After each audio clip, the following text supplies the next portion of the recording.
You're listening to Shoe In, covering the ins and outs of all things footwear, from sneakers to heels, loafers to slippers, and every type of shoe in between.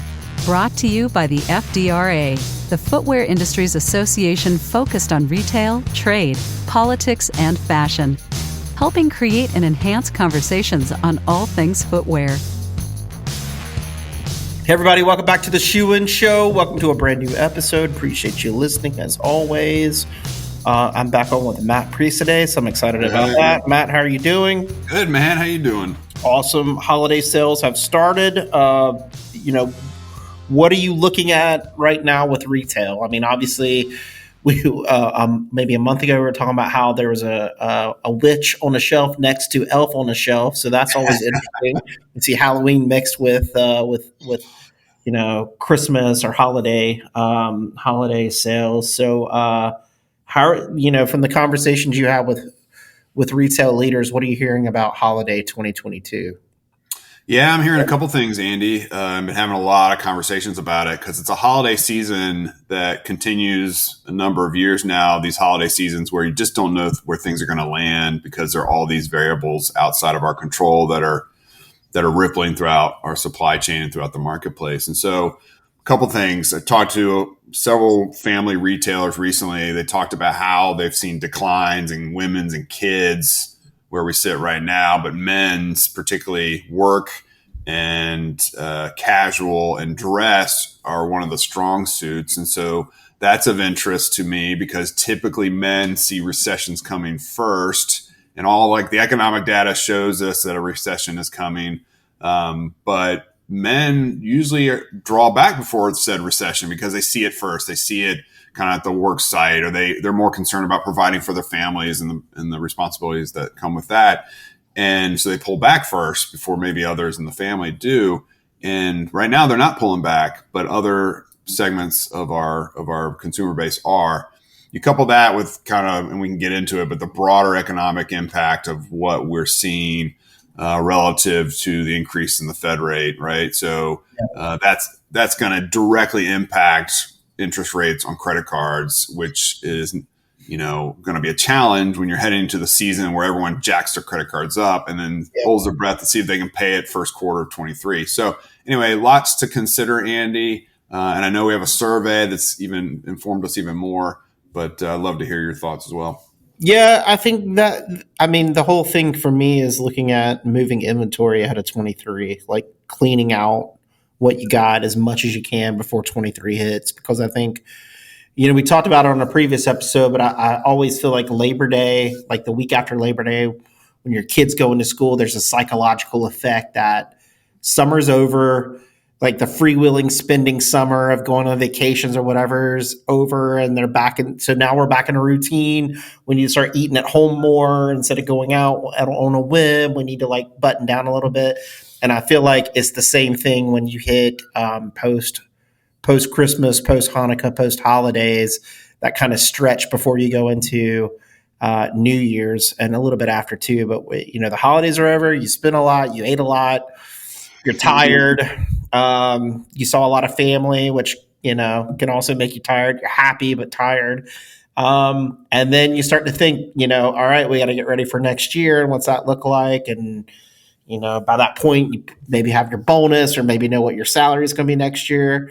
Unfortunately, some people will be without jobs at the start of next year. We already see kind of layoffs in that sense. So I think there's a psychological switch at the end of the year again, where in January, we're not really spending money. We're trying to like realign our priorities and our budgets. And I feel like that's going to bleed into April. Like I would think in the past, in a non-recessionary period, January is slow, but it picks up in February because you get bored. You can't do anything. It's cold out. You try to go out more. You try to spend more to make yourself feel happy. But I think this year it's going to hold. It's going to hold for a while. And so the conversations I have with folks is like, don't be cute on your pricing strategy. Move your product. Mm-hmm. The best thing that can get us through this as a industry is new product. Coming on the shelf, something that looks different, something that's more dynamic, something new that we can highlight, that we can market. So if you're sitting with old stuff at the end of the year because you try to you try to, you were like, I'll only discount it to this, or I'll only do that. Like, don't. If you think 50% is the answer, go to 60. That's my suggestion. Go bigger than you think to move more than you can. Yeah.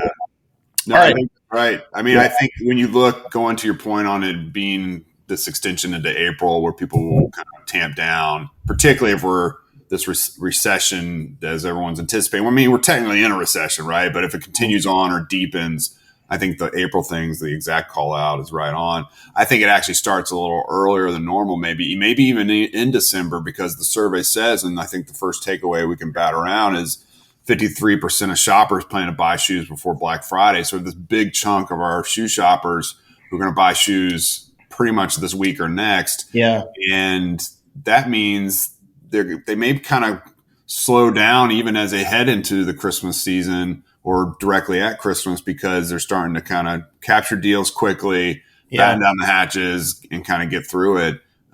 So I think that's a really key takeaway from our 2022 holiday shoe sales forecast. Yeah, I wish we had the Family Feud sound module where you go, survey says ding, or we should have thought ahead about that. But here we go.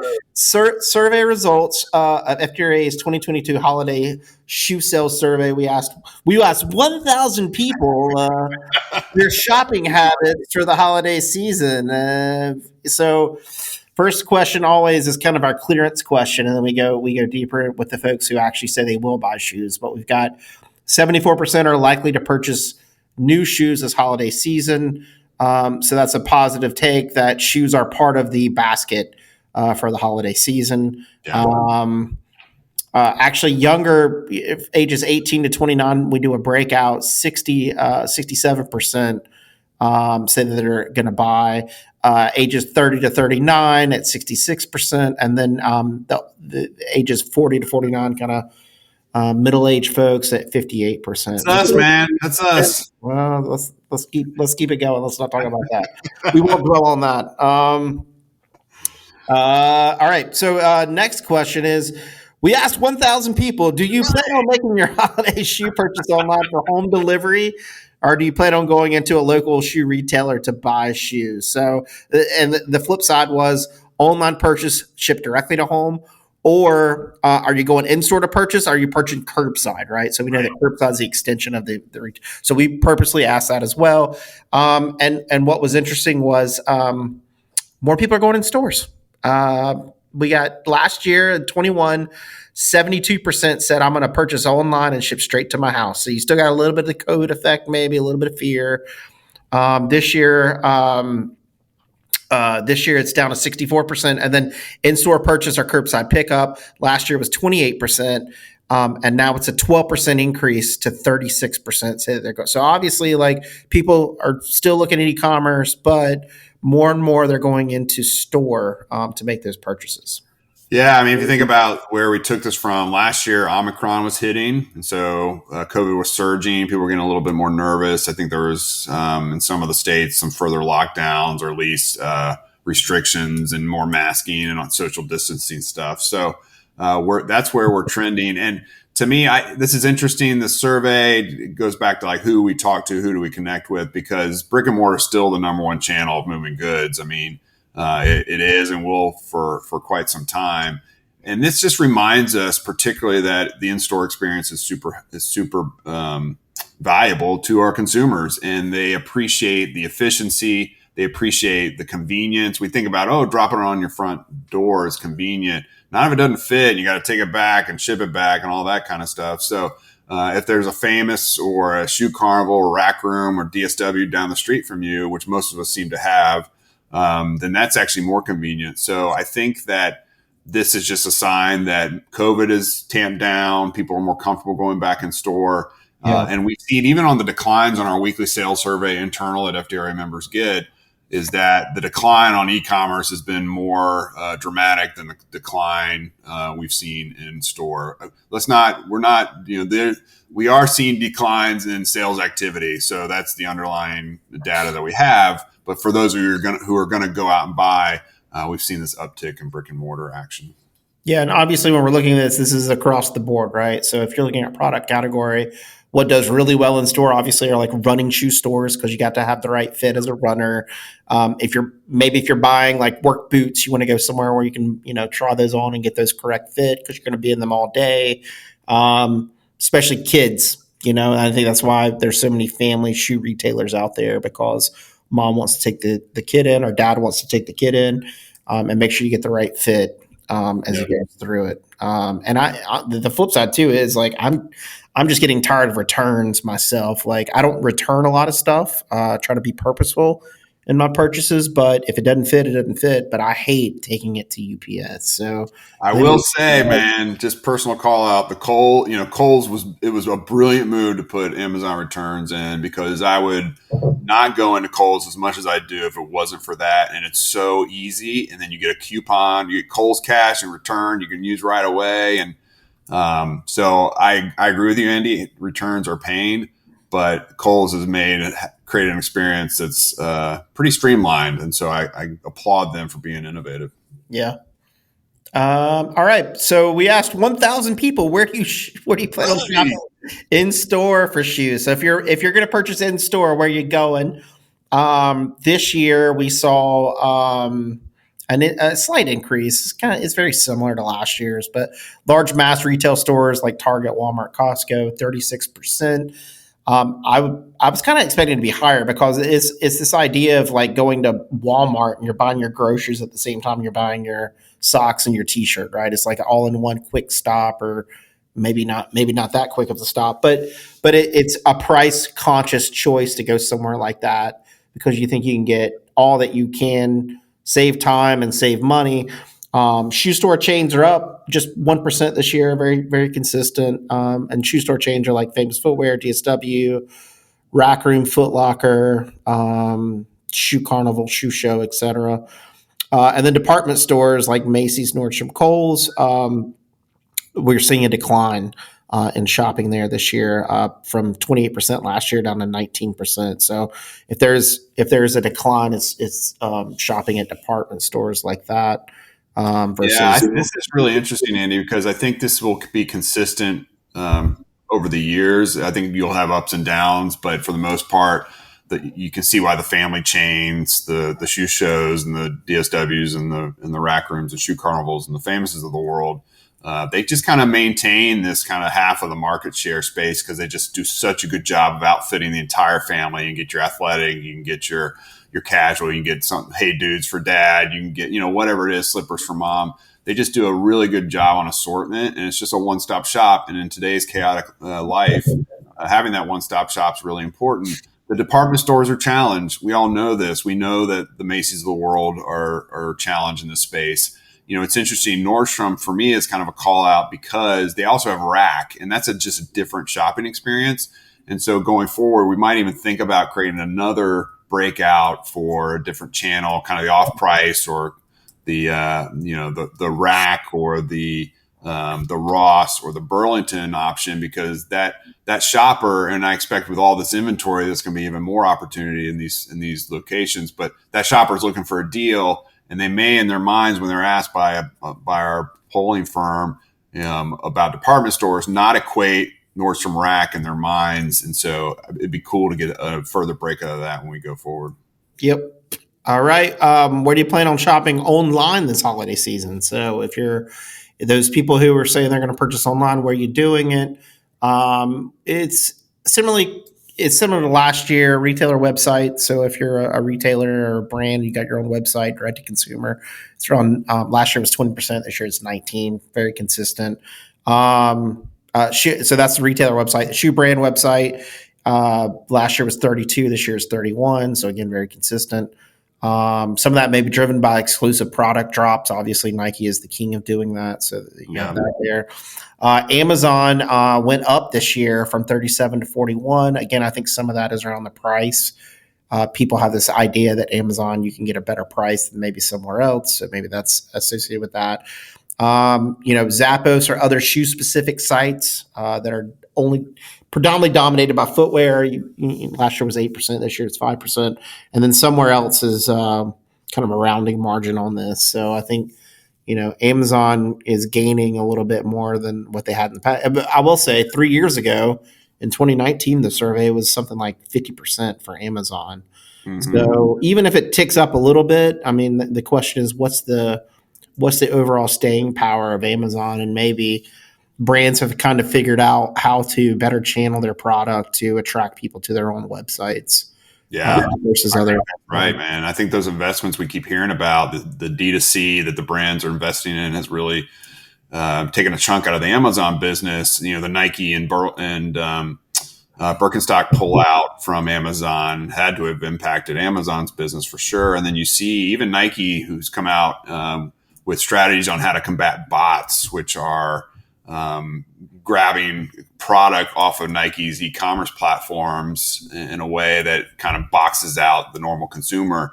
With a focus on that, you might even see that number go up because consumers now will have an expectation. If Nike drops a hot product, if I wait a week, I get it, but if I'm on it the next day or so, I may actually get it because the bots have been cleared out who've snagged that product in the past. You might see that number start to tick up. So I think this is a clear sign that those investments are paying off.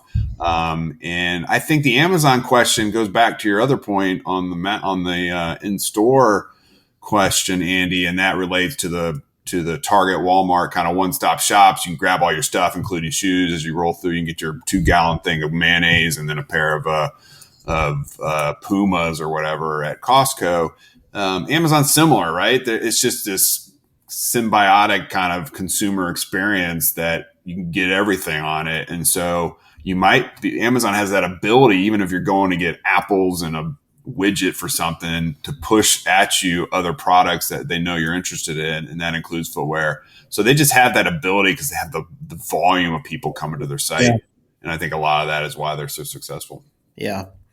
Another question we asked, if you're an FDRA member, you can get this whole survey. Just email us at info@fdra.org and we'll send it right over to you. And we encourage you to use this. Obviously, you have your own data sets, which are great. And you might be using third party to help, pull data and see where you're at in the market. But this is something else you can add to your mix to make sure you're either, benchmarking yourself against it or actually using it. And we say, when we get into when people are purchasing it, we'll get to a second, like how do you realign your marketing spend and push out based on when people are spending. But we also ask what they're, for holiday shopping, where are you looking for research basically around the socials? So the top one was Facebook at 20%. So that's the only rise Facebook's had this year. Their stock is way down. Congratulations to Facebook. You got 20% on there. I think Zuckerberg framed this. You're not making any money off of them, but congratulations, they're there. 15% Instagram. 6% of you are giving all your data to the Chinese government on TikTok. Congratulations. And then 32%, God bless you, said you're not using any social media to assist with holiday shopping. So I do think there's a counterculture to it, right? Like we've been so into social and we've been trying to like pull off, and it is addictive, but 32%, most of it anyway. So like I'm not using social media to do any research for holiday shopping. So there's that. But I will say, in the report too, we do a breakout and we look at different income categories, and those willing to spend more than $500 this holiday season on shoes are going to use Instagram. So I do think there are breakouts to regions and to income levels and how they use social media differently across different channels. So just something interesting there. I think it's really interesting. I'm super I'm super encouraged by this, Andy, the 32% to be. I don't want to be a curmudgeon, but I kind of am when it comes to social media. We use LinkedIn, obviously, for our business purposes, but social media sucks. I mean, it's just creating all this tribalism and all this just stuff that we could have a whole different podcast series on. And so I know the brand's got to be there. That's where people are. I know they want to sell. We want to move more product, obviously. And so I'm not going to begrudge brands for engaging in these platforms. I think this is helpful as they strategize as to where to meet consumers. But the fact that a third of respondents don't use social media to do research on footwear to assist in holiday shopping is fantastic to me. So I'm going to hold on to that because I think there are old school ways to do it. Word of mouth. Circulars. circulars, commercials, talking, going to outlets and trying on and testing. So I was very encouraged by this. Yep. All right. We also asked what type of shoe they're going to wear this year, or what type of shoe they're going to buy this year. We broke it down into 3 categories this year to simplify the question for folks. This one is overwhelmingly kind of I guess it just kind of goes back to what we've been saying. We have a lot of casual shoes in our closet. Last year, 45% said they're going to buy casual shoes. It's down to 32% this year. Athletic shoes are up, so 33% last year, 42% this year. So that's a 11% increase. And then fashion shoes or dress boots are also up 4%. So this year at 26%. So you can kind of see the where folks are looking to either dress up a bit more, they're out and about a lot more, they're looking to get more fit or whatever. But in terms of the casual shoes, I don't think they don't want casual shoes, but I just think we have so many at this point in our closets. Yeah, we did we had a conversation, Sandy Mines and I had a conversation over at kicksovercoffee.com with Joe Cano and Regina Pop. Joe's with Zappos, Regina with DSW, talking about trends that they have their eye on for Market Week in New York. And it was a lot about how dress is back, the penny loafers back, dressing up, vibrant colors, metallics, because people want to get back to events and reemerge from all the chaos we've had over the last few years. And casual's down, but comfort is still really important, even if you're in dress and fashion shoes and boots. So the consumer is, I think, reaffirming that notion from our experts, our trend experts. And so my encouragement to folks is if you have a desire to learn more about kind of what the trends are out there and what people are seeing, head over to kicksover.coffee.com. You'll see the conversation that we had with Joe and Regina. Yeah. So casual fashion is what we should be looking at. Yeah. Our comfort fashion, maybe. Yeah. All right. This gets to the crux of a really big debate that's being had, but like, what's the value of Black Friday these days, right? We used to line up early, the doorbusters and specials and all that used to create a really big buzz. And Black Friday was, when we really started moving holiday product in mass. At least crock pots and skillets. I'll say that. Those are always the door, and they still are. How many crock pots do you need every year? Like how many million? Like it must not be a good crock pot if every year you got to buy a doorbuster. And you're tossing it out, right? So, it's the same thing as last year. And so, if you start to see multiple years of a trend, it is a question then of how fixed it's going to be going forward. But right. we asked 1,000 people. We said retailers have already started holiday marketing. When do you expect to purchase your holiday footwear this year around the holidays? And the responses were between when we launched this in October through mid-November, like not even towards really Black Friday. Right on the episode drops like right now. Yep. 53% this year said they're going to buy it way early, like right now. Last year was 52%, so it increased. Right. I would have thought the opposite. I thought it'd go back to like a normal kind of holiday cycle where we start really purchasing late in November, and nope. And then we asked between Black Friday and Cyber Monday, so the traditional kind of like, in store and then online, like, the big pushes for all those crock pots declined from 32% to 30%.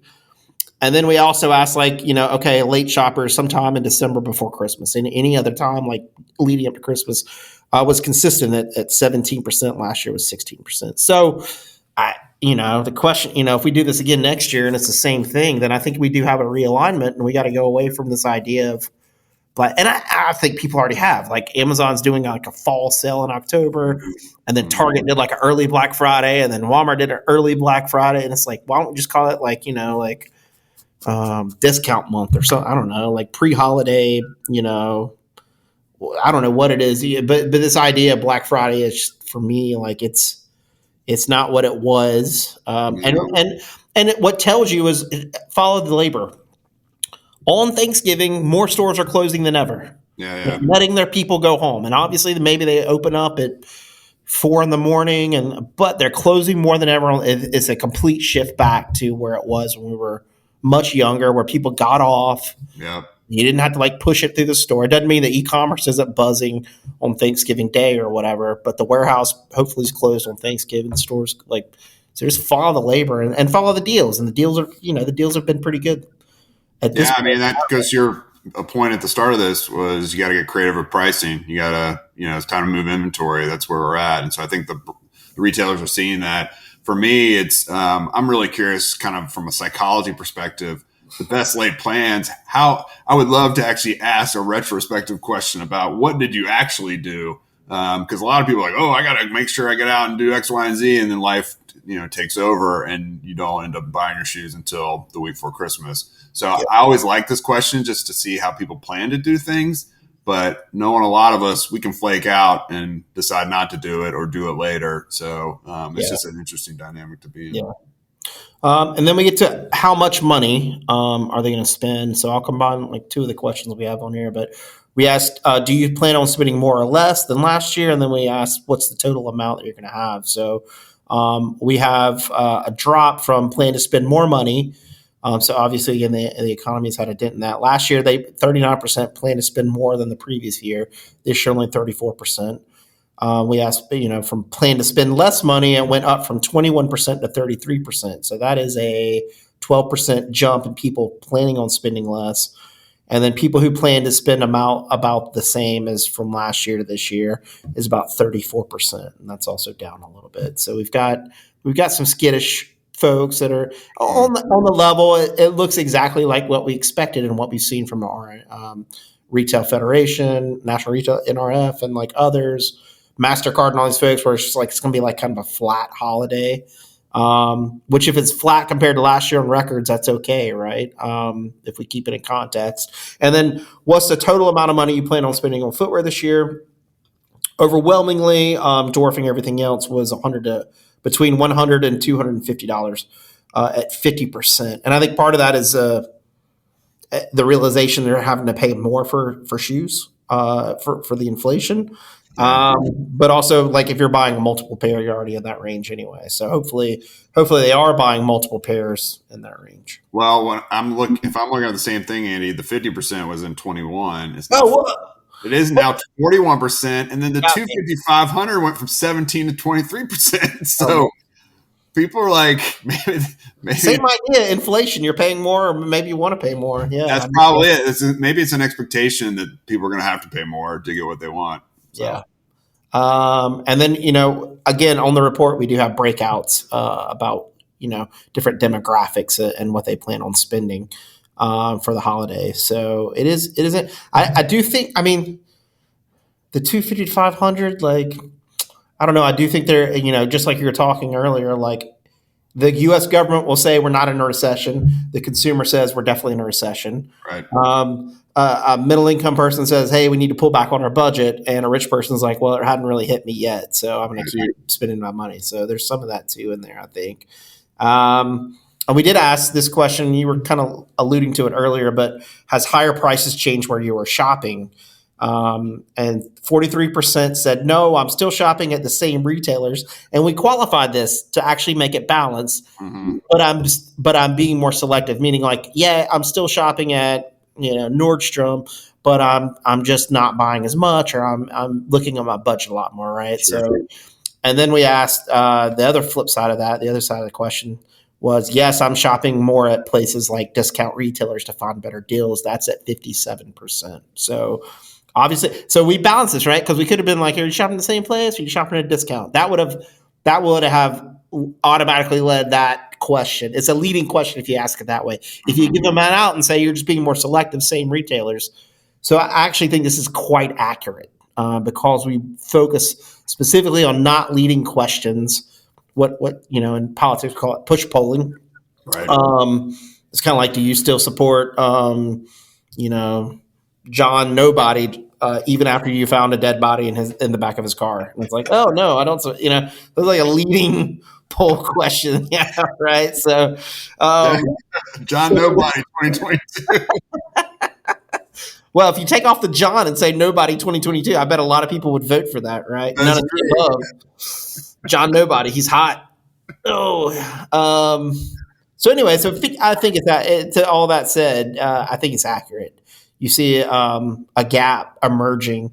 It'll be interesting to see if this holds in the spring when we do our spring poll. But 57% said they are like going away from their traditional outlets to find, they're going to the Burlington, the Ross, the TJ Maxx, the Rack, wherever to find discounts for their footwear. So again, nothing shocking, but I think I'm proud of the way we phrased it. That's my point, because we are trying really hard to get at real data. Yeah, good point.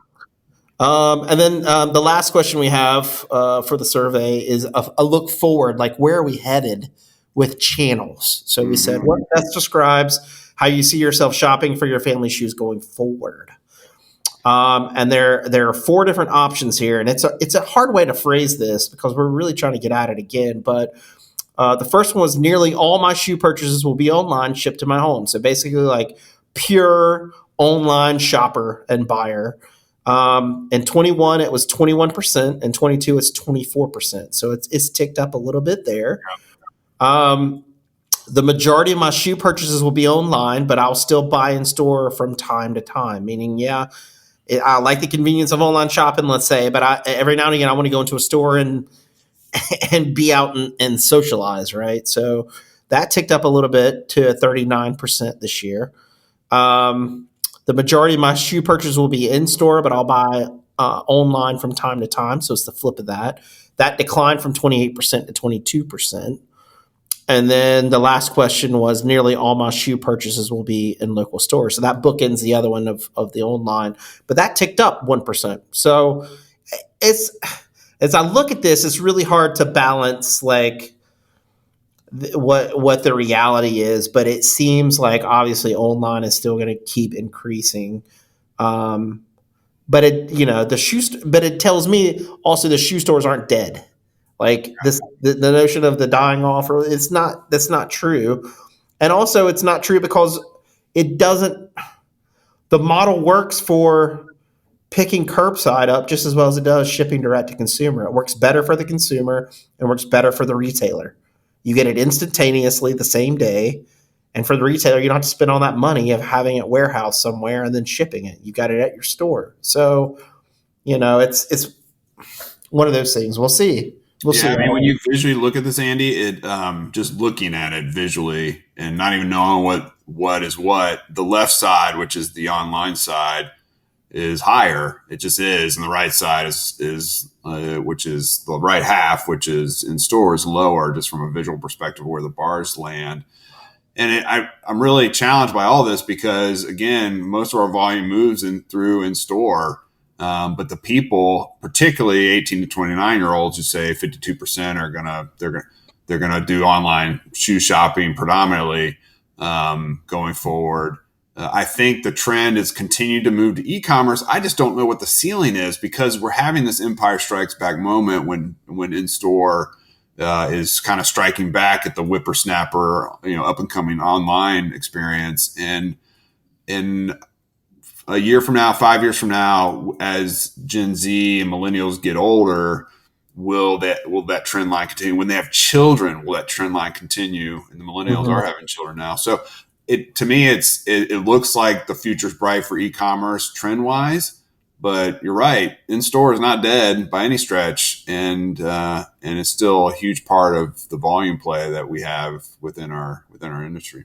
I think the smart way to look at it is if I'm a shoe executive, I'm looking at the demographic age breakout or other breakouts and saying, okay, if we're doing product channeling, like if we're marketing to these 18 to 29s, it's going to be from the warehouse guys, a line. And then if it's, if we're marketing to someone over 65, it's going to be in the shoe store because they got the time, right? Or if it's a kid shoe, it's going to be in the shoe store. So it's one of those things where you're having to segment more than ever what your strategies are and what your product channels are and how you're going to do it. So, It's more difficult, but that's going to separate the winners and losers, right? Number one is product, who has the best product. Two is who has the best price. Right. And then third, who has the best strategy for engagement and consumer experience. And I think survey says.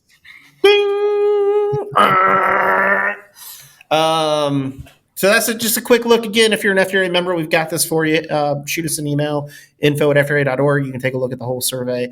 And even if it's after holidays, these surveys are still important because it's just a good marketplace snapshot. And I think if you're doing a snapshot every month of a consumer, there's so many, whether it's holidays, like I think you have to do it quarterly, honestly, if you want to see like actual trend lines that matter, not the ups and downs of what's happening. So, with that, appreciate you guys listening as we went through this. Wish you guys happy holidays. We wish you big sales, no matter the channel or the product.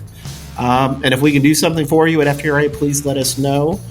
Drop us a note again. It's info@fdra.org. Thank you, Matt. With that, we're out. We're out, brother. Later. See ya. Shoe In has been brought to you by the FDRA, the Footwear Industries Association focused on retail, trade, politics, and fashion, helping create and enhance conversations on all things footwear. For information about FDRA, visit fdra.org.